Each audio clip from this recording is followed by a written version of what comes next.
NEET தேர்வு வினாத்தாள் கசிவு தொடர்பாக பாட்னாவில் 2 பேரை சிபிஐ அதிகாரிகள் கைது செய்துள்ளனர். கடந்த மே 5ஆம் தேதி நாடு முழுவதும் இளங்கலை மருத்துவ படிப்புகளுக்கான நீட் தேர்வு நடைபெற்றது.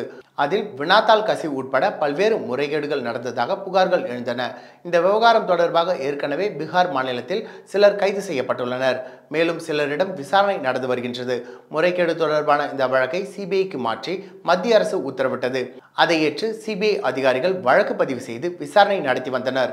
இந்த சூழலில் நீட் தேர்வு முறைகேடு தொடர்பாக பீகார் தலைநகர் பாட்னாவில் 2 பேரை சிபிஐ கைது செய்துள்ளது. மணிஷ் பிரகாஷ் மற்றும் ஆசுதேஷ் ஆகியோரை கைது செய்துள்ளதாக சிபிஐ அதிகாரிகள் தெரிவித்தனர்.